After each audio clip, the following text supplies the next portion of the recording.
Glória a Deus. Abra a sua Bíblia então, por favor, em Provérbios no capítulo 4. Provérbios, para quem não sabe, Provérbios está depois de Salmos, que está depois do Gênesis e antes do Apocalipse. Provérbios, capítulo 4, versículo 20. Cadê o Micael? O Micael fugiu de mim hoje. Chama ele lá para mim. Fala para ele fazer uma bênção aqui. Amém? Se não vier o Micael, vem outro. Vem a Sabrina. Cadê a Sabrina? Receba. Glória a Deus. Bom, alguém vai atrás dele aí para mim. Todo mundo encontrou? Você já achou ou não achou? Alguém não achou? Vira para quem não achou aí e fala: acorda, Bill. Bora, Bill. Bora, filho do Bill. Hã? Nossa, pastor, tá ligado nos memes, hein? Acharam aí Provérbios capítulo 4, nós vamos ler versículo 20, 21, 22, 23. Vamos lá, diz assim, ó, presta atenção aqui agora. Filho meu, atenta para as minhas palavras, as minhas razões inclina o teu ouvido. Não as deixe apartar-se dos teus olhos, guarda-as no íntimo do teu coração, porque são vida para os que acham e saúde para todo o seu corpo. Presta atenção agora. Sobre tudo que se deve guardar, guarda o teu coração, porque dele procede as fontes da vida. Você pode dizer isso comigo, repetir esse finalzinho? Vamos lá, sobre tudo, tá? 3, 2, 1. Sobre tudo que se deve guardar, guarda o teu coração, porque dele procedem as fontes da vida. Amém? Feche seus olhos, vamos orar. Pai, em nome de Jesus, Senhor, nós te agradecemos nessa noite, porque sabemos que a tua presença já está aqui nesse lugar. E nós te pedimos, Pai, que nesse instante o Senhor ministre aos nossos corações, o Senhor fale aos nossos corações, e que, Senhor Jesus, seja o Senhor a ministrar e não eu aqui, Pai. Senhor, todos nós aqui, sem exceção, e eu me incluo muito nisso, Senhor, precisamos da tua graça, precisamos do teu amor, precisamos do Senhor Jesus, precisamos, Senhor, ser ministrados por ti. Por isso, Senhor, o Senhor tem toda a liberdade nesse lugar, para falar conosco, Senhor, em nome de Jesus, amém e amém. Pode se sentar. Bom, eu estou com calor, aqui ó, pronto, deixa aqui, receba, obrigado, viu? Bom, essa mensagem, esse texto eu gosto muito, e há um tempo atrás eu preguei essa mensagem na JNI aqui, e eu estava orando essa semana, pensando o que eu poderia trazer para vocês, porque como eu disse lá no Instagram, não sei quantos estão acompanhando lá, mas toda segunda-feira arrumaram para mim um compromisso difícil, mas eu estou me divertindo lá. Toda segunda-feira no Instagram colocam lá, como é que chama? Amadeus responde. Amadeus responde. Então o povo manda qualquer tipo de pergunta. Alguns irmãos mais tribulosos mandam cantadas para que o pastor fique lendo lá. Mas uma das coisas que eu falei lá no Instagram essa semana é que nós vamos estar falando um pouco nesse mês com relação a coisas que estão direcionadas ao nosso coração, porque é o mês do Setembro Amarelo. E o Setembro Amarelo, para quem não sabe, é o mês em que nós fazemos tudo que, sei lá, fazem campanhas e um monte de coisa contra o suicídio. Mas hoje eu não quero falar somente sobre suicídio, eu quero falar também sobre um pouco do que tudo que leva a gente pensar e como o nosso coração muitas vezes se inclina para esse tipo de coisa. Então, nesse texto que nós lemos aqui, fala sobre o nosso coração, sobre tudo que se deve guardar. Guarda o teu coração, porque é de lá que vem as fontes da vossa vida. Aqui o coração que está falando não é o coração de carne, o coração que pulsa sangue, o coração que é o órgão e, enfim, nosso coração. Mas aqui está falando da nossa alma, está falando da razão, do lugar onde na verdade ficam os nossos sentimentos, onde ficam as nossas emoções, é o nosso coração. A palavra de Deus usa de inúmeras vezes o coração para exemplificar aquilo que são as nossas emoções, os nossos sentimentos. E aí, esse texto ele fala exatamente isso, sobre tudo que se deve guardar, guarda o teu coração. Ou seja, o que a palavra de Deus está dizendo para nós é que se há algo com o qual nós devemos nos preocupar é com o nosso coração. Se há algo com o qual nós devemos nos preocupar são as nossas emoções, é a nossa alma. Nós falamos sempre aqui sobre nós guardarmos o nosso corpo, falamos sempre muito sobre o nosso espírito, nosso lado espiritual, mas nós não podemos esquecer também das nossas emoções, porque as nossas emoções elas vão determinar muitas vezes os caminhos pelo qual nós vamos seguir. As nossas emoções vão influenciar diretamente nas nossas escolhas. Então, a Bíblia diz, se tem algo que vocês têm que se preocupar e guardar, e não deixar vulnerável, é o teu coração. É a fonte das suas emoções. E aí, eu quero trazer para vocês aqui, eu vou contar para vocês um pouco de uma experiência que eu vivi há um tempo atrás, e eu achei até engraçado que meus pais estão aí, eles viveram isso junto comigo também, e a Marininha está assistindo online também, a família está reunida hoje, glória a Deus, todo mundo gastando no pastel, menos a Marina, que está na França. Mas, mais ou menos no ano 2020, porque nós paramos por causa da pandemia, nós estávamos fazendo uma série médica. Para quem não sabe, eu sou cineasta formado também, então eu sou cineasta, e eu trabalhava fazendo filmes e séries e comerciais, e trabalho ainda com isso. E aí nós estávamos no ano de 2020 fazendo uma série médica. E essa série médica, ela tratava de diversos assuntos. Então ela tratava, por exemplo, mostrava casos.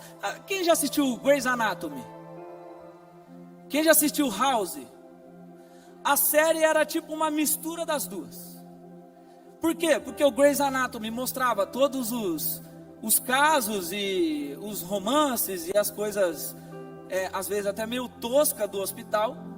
E o House focava nos diagnósticos. Então aparecia lá uma doença cabulosa, o House era tipo o herói que ninguém descobria, mas ele descobriu o que era. Então, essa série tratava exatamente disso. E como essa série ela tinha um objetivo de educação, ou seja, eram para alunos que estudam medicina, ela tinha que ser 100% real. Imagina, não dava para fazer um negócio meio fake. Por quê?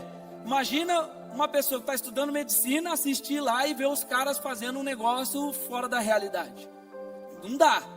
Então a série ela tinha essa obrigação de ser 100% real. Então apareciam lá casos e aí era uma série de ficção. Então chegava lá, aí os internos do hospital que eram estudantes, eram 4 personagens principais, eles recebiam, aí discutiam com os professores, aí pensavam, aí faziam os exames, e tentavam arrumar o diagnóstico, aí chegava um cara machucado, quebrado, aí não sei o que e tal, e a série mostrava tudo isso. Depois quem quiser ver eu mostro para vocês um pouco da série.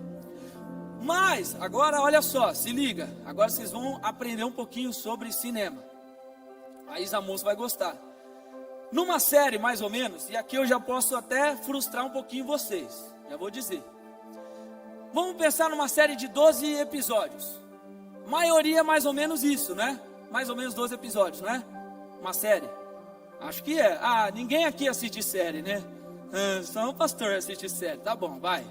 Netflix, se abrir lá, não tem nem mais série para ver, de tanto que já maratonou. Pandemia, em vez de estudar, assistia a série. Deixava conectado lá e Netflix dando aula. Aí, beleza, 12 episódios. Mais ou menos no 7º episódio, que é o meio ali, mais ou menos, é onde a gente que está estruturando a série, fazendo o roteiro, fazendo as coisas e tudo mais, é onde a gente cria o nosso ápice.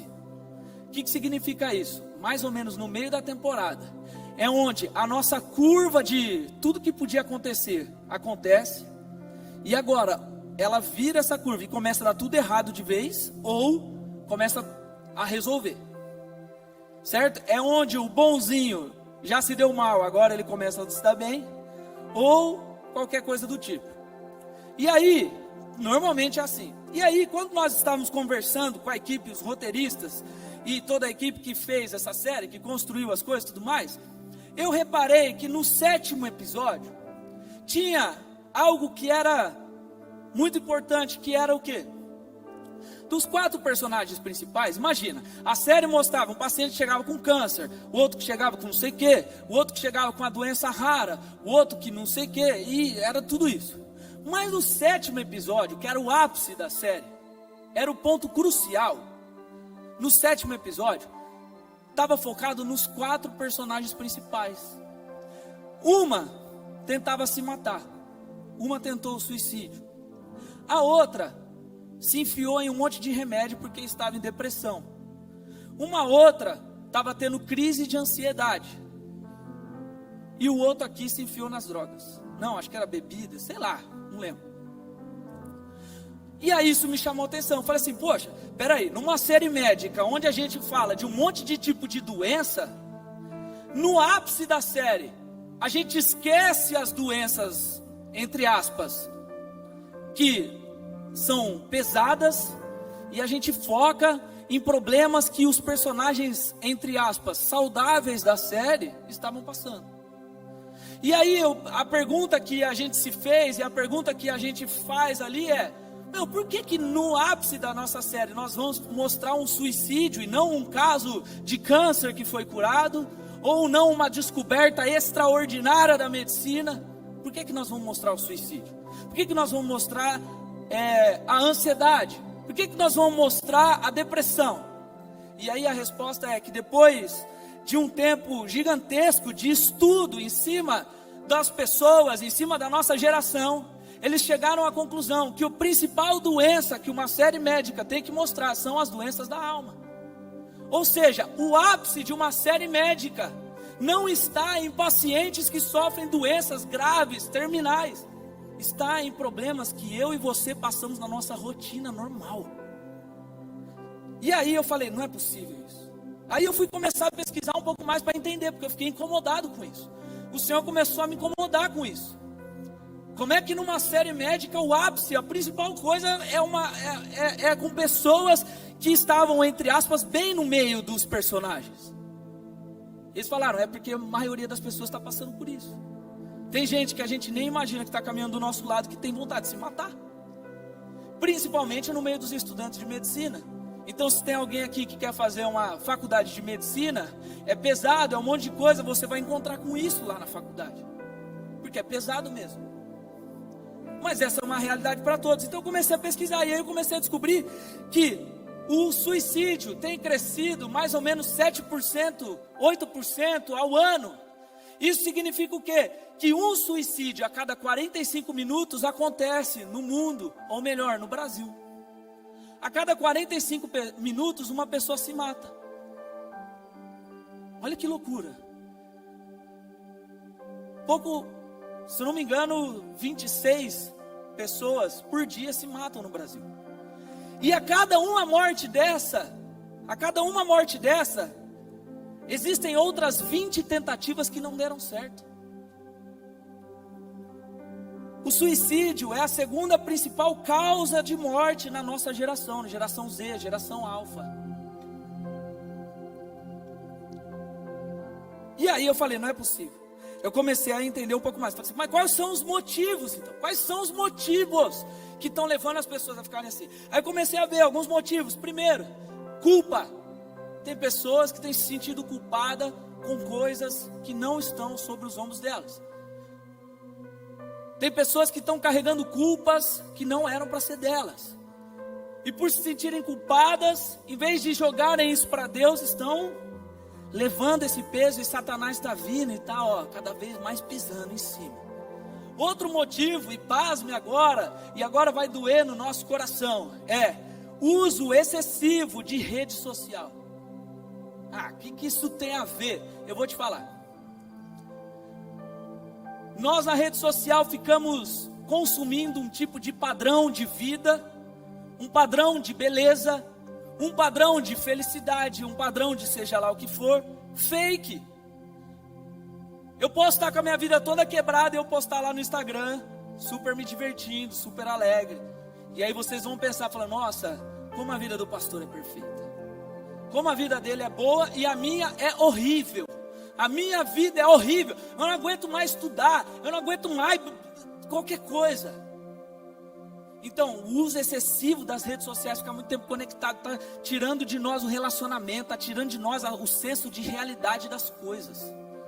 Outro assunto bastante falado com relação às causas é a pornografia. Pô, pastor, vai ficar falando todo culto de pornografia? Mas sabe o que acontece? É que não sei se você sabe, mas algo que parece ser tão escondidinho, prazeroso lá em casa, começa a moldar os padrões da sua cabeça. Se você quiser entender um pouco mais como isso acontece, vem me procurar depois, eu te falo. Mas é através de uma substância química liberada no cérebro chamada dopamina, que é a substância do prazer, que muda assim, ela muda um pouco o seu senso de realidade das coisas. E aí você já não sente prazer em mais nada da sua vida, coisas normais. Você fica viciado, dependente daquilo. E aí, sabe o que acontece? A gente começa a ficar triste. A gente não encontra mais razão, não encontra mais alegria nas amizades, não encontra mais alegria nas coisas normais. Você começa a ficar depressivo, começa a ficar rebelde, começa a ficar briguento. Então, tem outros inúmeros motivos. E esses motivos, essas coisas estão gerando não só o suicídio é o ápice, mas o que essas coisas geram? Geram depressão. A doença do nosso século, estão dizendo que é a depressão. Em 2030, eles acham que em 2030, pelo menos 95% da população vai ter passado por uma depressão, ou quase chegado nela. Síndrome do pânico, ansiedade. Talvez na minha época de adolescente falar sobre isso era algo fora do comum. Mas se você não passou nenhuma vez por uma crise de ansiedade, você no mínimo conhece alguém que passou. Por quê? Porque as coisas estão começando a ficar cada vez mais tensas no nosso meio. Olha só, eu peguei algumas notícias e, por exemplo, a revista Veja fez uma capa dizendo o seguinte, e isso me marcou e é isso que eu quero chamar a atenção de vocês. Estava dizendo assim: uma geração para a morte. Era uma revista, uma matéria que falava sobre suicídio. E aí falava sobre uma geração da morte. Aí, quando eu fui ver um pouco melhor, fui entender o que estava querendo dizer, estava dizendo que a nossa geração é uma geração condenada à morte. Sabe por quê? Porque as pessoas estão sofrendo de depressão e estão cada vez mais tendo a válvula de escape, o suicídio. Só que, presta atenção, eu não faço parte de uma geração da morte. E eu quero dizer para você, você também não faz parte de uma geração da morte. Porque nós pertencemos àquele que disse: eu sou o caminho, a verdade e a vida. Se eu pertenço ao Senhor Jesus, que é a vida, eu sou a geração da vida, eu não sou a geração da morte. E eu quero dizer mais uma coisa para você. Entendendo um pouco mais sobre tudo isso, eu achei um outro dado impressionante. Olha só que loucura. Essa geração que está sendo considerada a geração da morte, ou seja, o que as pessoas têm dito, olhando para vocês, para os adolescentes, olhando para mim, olhando para nós, tem pessoas dizendo que nós somos a geração da morte. Mas também há um dado que essa geração, a geração considerada da morte, é a geração que mais tem buscado, das últimas décadas todas, espiritualidade. É a geração que tem mais procurado a Deus. No Google, durante a pandemia, uma das pesquisas mais feitas foi Deus. Então, olha só, começa a pensar comigo. Aí eu comecei a ficar em choque, eu comecei a ficar incomodado, porque eu falei assim, cara, peraí, se há uma geração condenada para a morte, mas é a mesma geração que busca por espiritualidade, ou seja, está procurando por Deus, como elas não têm encontrado? Quem são os responsáveis por falar de Deus para essa geração? Quem são? Somos nós. Deixa eu falar uma coisa para você. Não sei se você já viu o livro de Esther, mas o livro de Esther conta a história de uma mulher que foi levantada na sua geração para salvar toda uma geração de hebreus da morte. Por conta da atitude de uma mulher, uma geração toda foi salva. E eu quero ser essa geração. Eu quero ser o responsável para levar a vida para as pessoas. Se há uma geração precisando de Deus, se há uma geração que está carecendo e ficando cada vez mais doente da alma, se há uma geração que está sendo considerada a geração da morte, e eu conheço a vida, eu sou responsável por anunciar a vida. Só que aonde que está o problema? O problema é que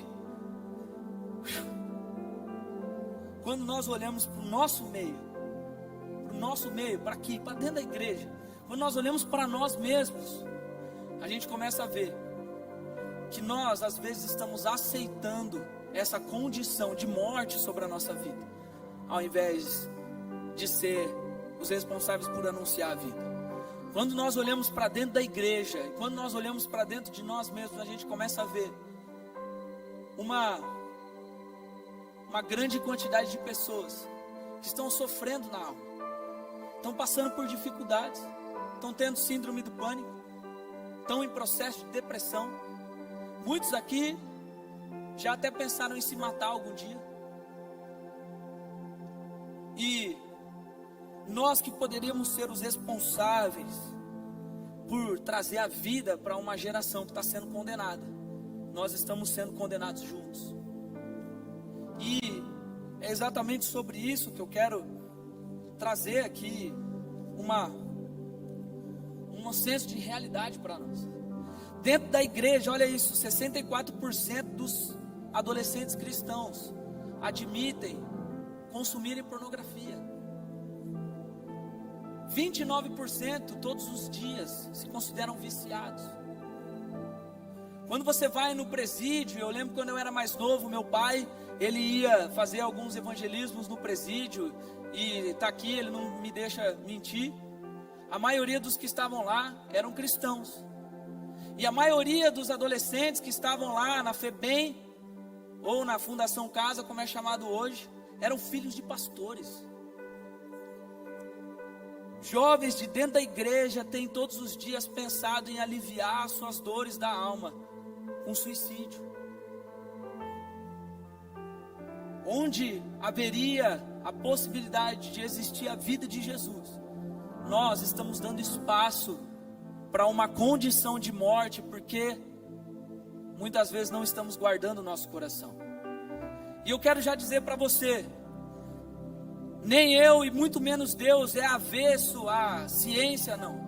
Se tem alguém no nosso meio que está passando por problemas como esse, se você sente que você está sofrendo com depressão, se você sente que você está precisando de ajuda, não procure só ajuda na igreja, no pastor e principalmente em Deus.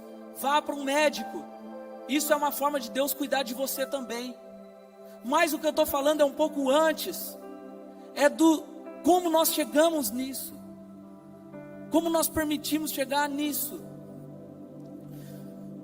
E aí, quando a gente começa a olhar, a gente vê que muitos de nós cristãos temos vacilado, porque não temos guardado o nosso coração, a fonte.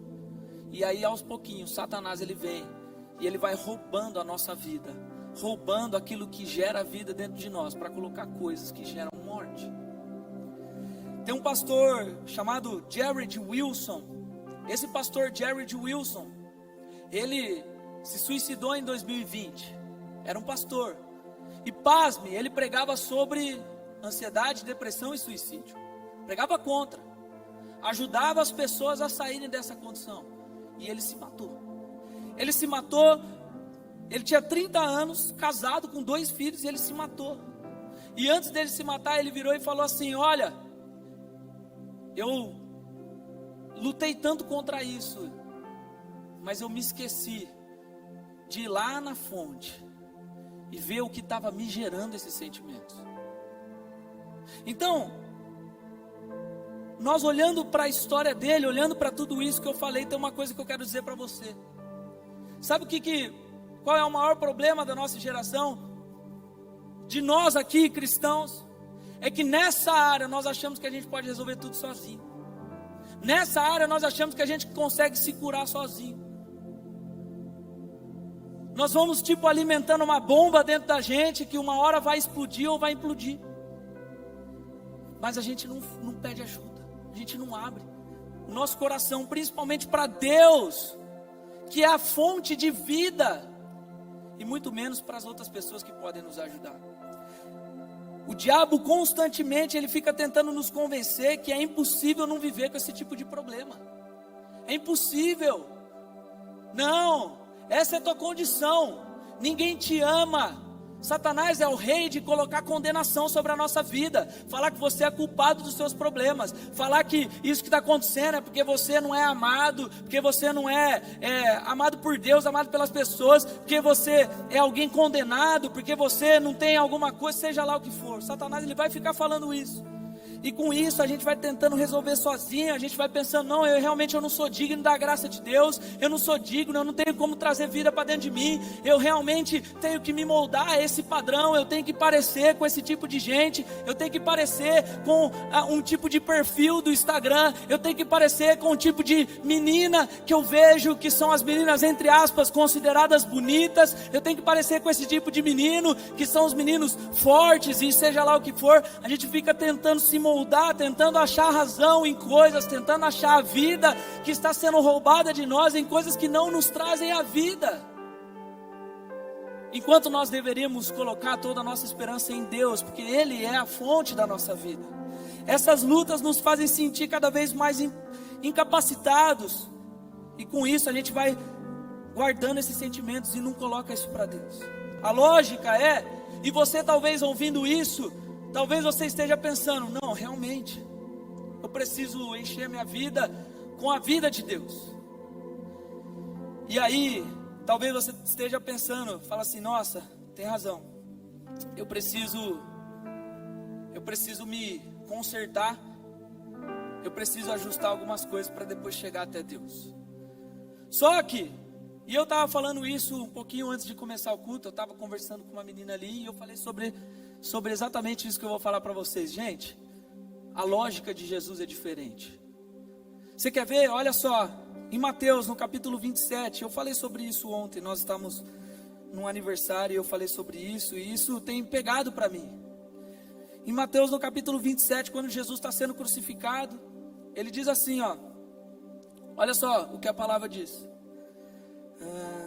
Vamos achar, aqui, ó. Então Jesus clamou em alta voz novamente e entregou o seu espírito. Ou seja, Jesus morreu. E aí diz, naquele momento a cortina do santuário do templo se rasgou em duas partes, de cima até baixo. A terra estremeceu, rochas se partiram e sepulturas se abriram. Muitos do povo santo que haviam morrido ressuscitaram, saíram do cemitério depois da ressurreição de Jesus. Entraram na cidade santa de Jerusalém e apareceram a muita gente. Sabe o que significa isso? Significa que quando Jesus morreu na cruz, Ele tirou de nós uma condenação, Ele tirou de nós essa marca de morte que estão tentando dizer para nós que nós temos hoje. E quando Ele morre na cruz, aquilo que estava morto ganha vida. Então se Jesus fez isso por mim, para você, a lógica de Jesus é completamente diferente. Enquanto o mundo, enquanto as pessoas, enquanto estão dizendo que essa geração é a geração da morte, Jesus está falando assim, não há condenação sobre essa geração, porque eu morri por eles. Mas, abre sua Bíblia por favor comigo em João, no capítulo 11.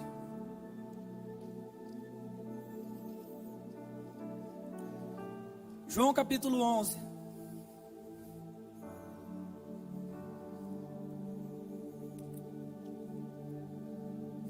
Todos encontraram? A palavra diz assim: um homem chamado Lázaro estava doente. Ele morava em Betânia com as suas irmãs Maria e Marta. Foi Maria, a irmã de Lázaro, que mais tarde derramou perfume caro nos pés do Senhor e os enxugou com os cabelos. As duas irmãs enviaram um recado a Jesus dizendo: Senhor, seu amigo querido está muito doente. Quando Jesus ouviu isso, disse: a doença de Lázaro não acabará em morte. Ela aconteceu para a glória de Deus, para que o Filho de Deus receba a glória por meio dela. Jesus amava Marta, Maria e Lázaro. Ouvindo, portanto, que Lázaro estava doente, ficou mais 2 dias onde estava. Depois disse aos seus discípulos: vamos voltar para a Judéia. Olha só, pula um pouquinho, dizendo aqui, ó. Então, versículo 14. Então ele disse claramente, Jesus falando aos seus discípulos: Lázaro está morto. E por causa de vocês eu me alegro por não ter estado lá, pois agora vocês vão crer de fato. Venham e vamos até ele. Então olha o que eu estou construindo. Lázaro, amigo querido de Jesus, morreu. Jesus esperou, Jesus não foi lá quando ele estava doente, esperou ele morrer. Para que eu e você entendamos isso nessa noite. Olha só, lá na frente, mais agora no versículo 23, Jesus encontra com as irmãs. E aí, diz o seguinte, versículo 20: quando Marta soube que Jesus estava chegando, foi ao seu encontro. Maria, porém, ficou em casa. Marta disse a Jesus: se o Senhor estivesse aqui, meu irmão não teria morrido. Mas sei que mesmo agora Deus lhe dará tudo o que pedir. Jesus lhe disse: seu irmão vai ressuscitar. Sim, respondeu Marta, ele vai ressuscitar quando todos ressuscitarem no último dia. Então Jesus disse: eu sou a ressurreição e a vida. Quem crê em mim viverá, mesmo depois de morrer. Aí olha só, lá na frente agora, diz o seguinte, versículo 38, Jesus, sentindo-se novamente indignado, chegou ao túmulo, uma gruta com uma pedra, fechando a entrada. Rolem a pedra para o lado, ordenou o Senhor. Senhor, ele está morto há 4 dias, disse Marta, a irmã do falecido, o mau cheiro está terrível. Jesus respondeu: eu não lhe disse que se você cresce, veria a glória de Deus? Então rolaram a pedra para o lado. Jesus olhou para o céu e disse: Pai, eu te agradeço porque me ouvistes. Tu sempre me ouves. Mas eu disse isso por causa de todas as pessoas que estão aqui, para que elas creiam que tu me enviaste. Então Jesus gritou: Lázaro, venha para fora. E o morto saiu com as mãos e os pés, com as faixas e o rosto envolto num pano. E Jesus disse: desamarrem as faixas e o deixem ir. Talvez você esteja se perguntando, por que que esse pastor doido está falando sobre isso? Por que que ele falou de Lázaro? Sabe por quê? Porque eu quero dizer uma coisa para você. Enquanto todos achavam que Lázaro estava morto, Jesus tem uma lógica diferente. Jesus estava falando: ele pode até estar morto, ele pode até não ter a vida, mas ele vai ressuscitar. Ele vai ressuscitar. Porque quando a vida chega, a probabilidade muda. Qual era a chance de Lázaro ressuscitar? Qual é a chance de um morto voltar a ter vida? Nenhuma. Mas quando Jesus está na equação, a lógica muda. E aí, o que eu quero que você preste atenção é o seguinte. Presta atenção nisso, eu estou acabando. Quando Jesus chega naquele lugar, Lázaro estava morto. E a Bíblia diz que ele estava envolvido num pano, todo o seu corpo, o seu rosto, tudo estava envolvido, ou seja, Lázaro estava preso. Imagina isso comigo. Lázaro estava assim, ó, provavelmente ele estava deitado no túmulo. Quando Jesus chega, ele manda tirar a pedra. E aí Jesus vira e fala o quê? Lázaro, vem para fora. Ele está falando assim: Lázaro, vem aqui onde eu estou. Vem aqui comigo. Só que a grande coisa que eu quero que você preste atenção é que Jesus, ele vira e ele fala assim: Lázaro, vem. Ele não fala assim: alguém entra no túmulo, tira os panos, tira os laços, tira as amarras. Jesus não fala isso. Jesus não vira para Lázaro e fala: Lázaro, aí dentro do túmulo, arranca o que está te prendendo e vem para perto de mim. Ele não fala isso. Ele fala: Lázaro, vem. E aí diz que Lázaro saiu envolto num pano. Imagina, Lázaro deve ter saído pulando, deve ter saído todo com dificuldade, amarrado. Mas o que Jesus está querendo ensinar para mim e para você é que se nós, por mais que, não sei como está o nosso coração, se a gente tiver com uma condição de morte, se nós estivermos com depressão, se nós estivermos com ansiedade, seja lá o que for, quando Jesus ele fala para nós: venha onde eu estou, ele não está dizendo para você: se livra das suas amarras, tira tudo que está te prendendo e vem aonde eu estou. Ele está falando assim: vem para cá como você está. Porque se você chegar aqui, quem tira suas amarras sou eu. Ele não mandou Lázaro se desatar, está pronto para estar com ele. Ele fala: vem como você está. E às vezes nós estamos sofrendo, porque estamos esperando acontecer alguma coisa, estamos esperando os remédios fazerem efeitos, estamos esperando um monte de coisa para ir até onde Jesus está, e Jesus está falando, não, vem como é que você está, porque a vida não está aí onde você está dentro do sepulcro, a vida está aqui fora, mas se você não vier, não tem como eu te desamarrar, não tem como eu te dar a vida se você não vier como você está.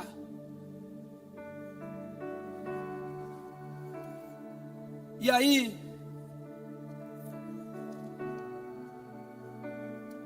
o que eu quero dizer para você nessa noite, é que tem gente dizendo para nós que nós somos uma geração da morte.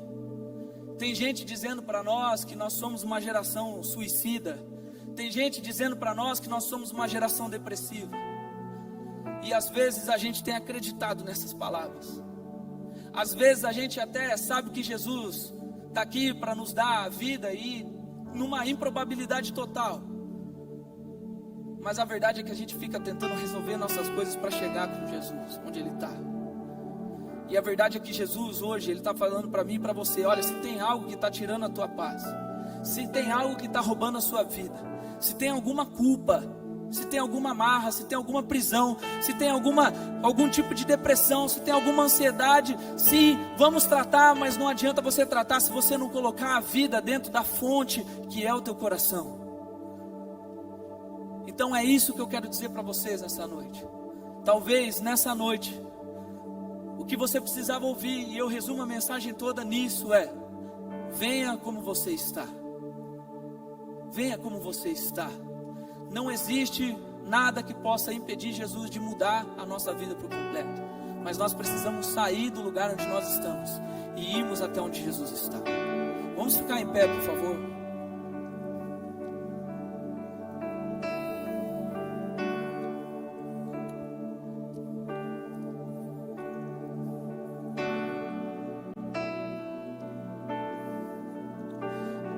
Feche seus olhos onde você estiver agora. Não fica de olho aberto não. Feche seus olhos agora. Não esquece quem está do seu lado, esquece as pessoas, esquece tudo agora. Pensa em você agora. Pensa na sua condição, pensa na sua vida, pensa em como é que está o teu coração. E eu não vou ficar falando muito aqui, porque o que eu tinha para falar eu já falei. Feche os olhos todo mundo, por favor. O que eu quero fazer é um convite para você. É que talvez nessa noite tem algumas coisas que têm tentado roubar a tua alegria, tentado roubar a vida de você. Tem algumas coisas que estão tentando afastar você e dizer para você que você é a geração da morte. Talvez você já tenha passado pela sua cabeça a vontade de tirar a vida, porque essa é a única solução. Talvez você tenha estado lá na sua casa e você fica se cortando, pensando que essa é a única maneira de resolver os problemas da sua vida. Porque nem para Deus você consegue chegar, nem em Deus você consegue estar. E talvez nós estejamos presos dentro de um túmulo, mas é um túmulo humano, não é o túmulo, não é a probabilidade de Jesus, porque Jesus é a vida. Então presta atenção.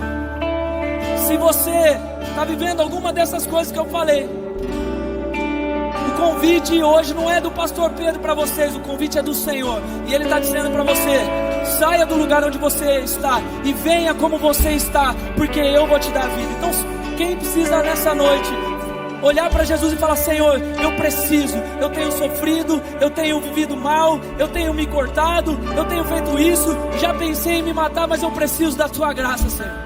Sai do seu lugar, vem aqui, deixa eu orar com você. Eu sei, passa pela cabeça, o que as pessoas vão pensar sobre mim? O que vão pensar? Vão falar: nossa, olha lá essa pessoa, ela tem problema. Olha lá, deixa eu te falar uma coisa: Jesus é aquele que dá vida e Ele está aqui falando: vem como é que você está. Para de se preocupar com os outros, para de se preocupar com o que estão falando sobre você, e vem como você está, venha buscar a vida.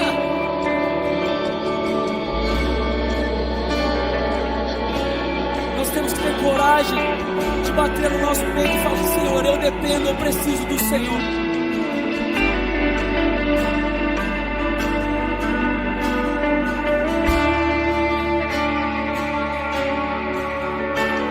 Eu vou começar a orar aqui.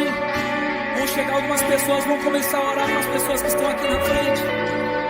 Mas em nome de Jesus, se tem alguém aí no lugar ainda e você sabe que o Espírito Santo está falando com você, sai do seu lugar e vem aqui. O teu lugar é aqui onde Jesus está.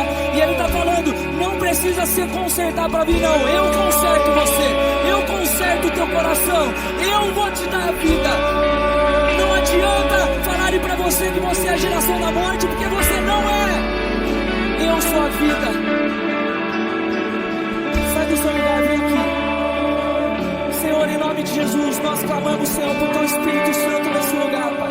Nós clamamos, Senhor, porque não há nada que nós possamos fazer, não há nada que nós possamos falar, não há nada que eu possa ministrar aqui, Senhor, que possa mudar qualquer situação.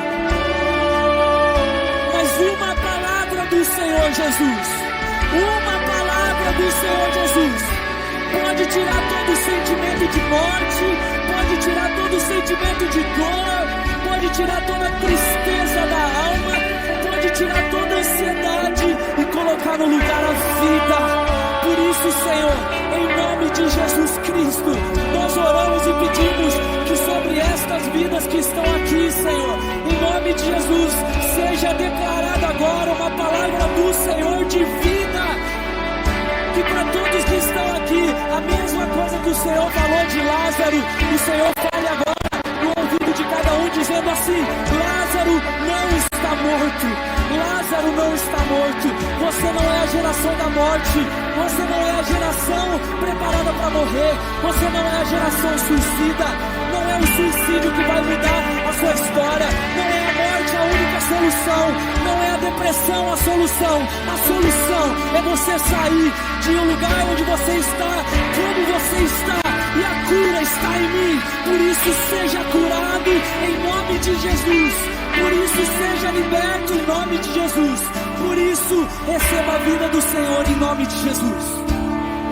Pai, em nome de Jesus, Pai, que nessa noite o Senhor mude situações aqui, que o Senhor mude quadros aqui, Senhor, e que em nome de Jesus a Tua graça nos tome de maneira sobrenatural, e que todos que estão aqui, Pai, se levantem hoje sabendo que a vida está dentro de cada coração, e se levantem como voz do Senhor nessa geração, como Estéres que vão proclamar a Tua verdade e a vida, e salvar uma geração que não está condenada à morte, mas uma geração que é a geração da vida em Ti, Senhor Jesus. Somos Tua herança, Ele é o nosso galardão. Seu olhar de graça nos atrai a redenção. Se a graça é um oceano, estamos afogando. O céu se une à terra com um beijo apaixonado. Meu coração dispara em meu peito acelerado. Não tenho tempo pra perder com ressentimentos. Quando lembro que Ele me ama, Ele me ama, Ele me ama, Ele me ama, eu sei. Ele me ama, me ama, Ele me ama, Ele me ama.